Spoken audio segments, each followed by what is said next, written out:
Sir నమస్తే. నమస్తే అమ్మా. సార్ మీ పేరు? వెలిదండి కోటేశ్వరరావు. కోటేశ్వరరావు గారు ఎన్నేళ్ళుగా ఇండస్ట్రీలో ఉన్నారు? 12 years అమ్మా. లాయర్ అనే ఒక ఇండస్ట్రీ అనమాట ఇది.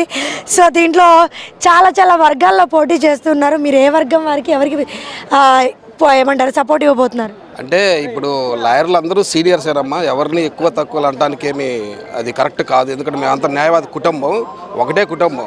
ప్రతి సంవత్సరం ఎలక్షన్ జరుగుతుంటే ఆ ఎలక్షన్కి ఒక 4-5 రోజుల ముందు మాత్రమే ఎవరికి నచ్చిన అభ్యర్థి వాళ్ళకి సపోర్ట్ చేసుకుంటారు. మరుసటి రోజు నుంచి ఎలక్షన్ అయిపోగానే అందరం సోదరిమణులాగా అందరూ కలిసి ఉండే పద్ధతే ఉంటుంది. సో ఎక్కువ తక్కువలు కించపరచడాలు లేదా సమర్థించడాలు కాదంటాలు అనేది తప్పుగా తీసుకోవద్దు.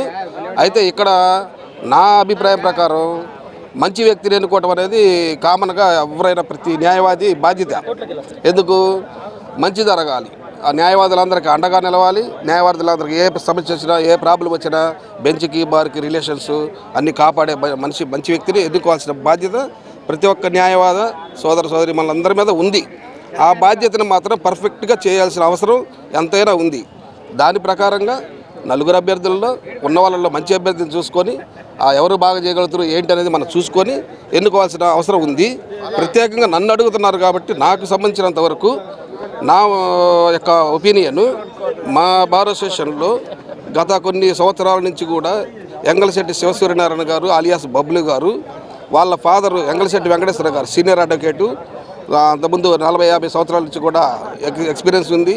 అందరికీ సుపరిచితుడు, మంచి వ్యక్తి, మా సేవాభావం ఉన్న వ్యక్తి. ప్రత్యేకంగా సేవాభావం ఎందుకు చెప్పాల్సి వస్తుందంటే అమ్మ, ఆయన పేరు మీద ప్రతి బారులో జిల్లా మొత్తం మీద ప్రతి బారులో కూడా బెంచెస్ ఉన్నాయి, కుర్చీలు ఉన్నాయి. బార్ అసోసియేషన్లో ఇప్పుడు అందరూ కూర్చునే కుర్చీలు మొత్తం కూడా ఎంగళశెట్టి ఫ్యామిలీ వారు, అంటే వాళ్ళ ఫాదర్ ద్వారా ఈయన కూడా అదే సర్వీస్ కొనసాగిస్తూ ఉన్నారు. సో ఆ చైర్స్, స్కూటర్ షెడ్డు, అంటే ఎండలో ఇబ్బంది లేకుండా స్కూటర్లు పోకుండా ప్రాబ్లం లేకుండా షెడ్లు, అలాగే సేవా కార్యక్రమాలు ఎన్నో చేశారు. డయాస్ మీద చైర్స్ కానీ అవి కానీ వాళ్ళ చేతనైనా కృషి చేస్తూ ఉన్నారు ఆ ఫ్యామిలీ. సో ఆ ఫ్యామిలీ అయితే కంటిన్యూగా చేస్తారనే ఉద్దేశం ఒకటి ఉంది. న్యాయవాదులకు కూడా అండగా నిలబడి ప్రతి సమస్య మీద పోరాడి వాళ్ళకి కావాల్సిన అన్ని సదుపాయాలు కల్పిస్తారు. ముఖ్యంగా మహిళా న్యాయవాదులకు కూడా వారికి కావాల్సిన అన్ని హామీలు కూడా ఆయన చేస్తారని హామీ ఇచ్చి ఉన్నారు.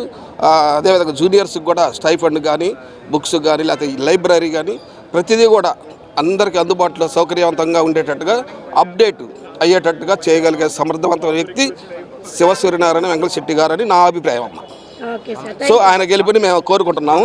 గెలవాలని ఆశిస్తూ all the best sir.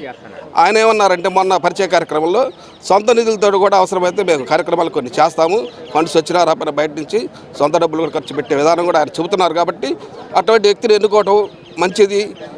Bar association కూడా చాలా బాగుంటుందని అందరు న్యాయవాదులు దాన్ని స్పోర్టివ్గా తీసుకోవాలి. కానీ మనం ఏదో చెప్పారు ఎక్కువ తక్కువలని తీసుకోకూడదు. ఆ విధంగా ఆయన గెలిపించుకొని అందరూ ఆయన ద్వారా సేవ మన బార్ అసోసియేషన్కి బెంచ్కి రిలేషన్స్ మెయింటైన్ చేయొచ్చని నా వ్యక్తిగత అభిప్రాయం. Thank you very much.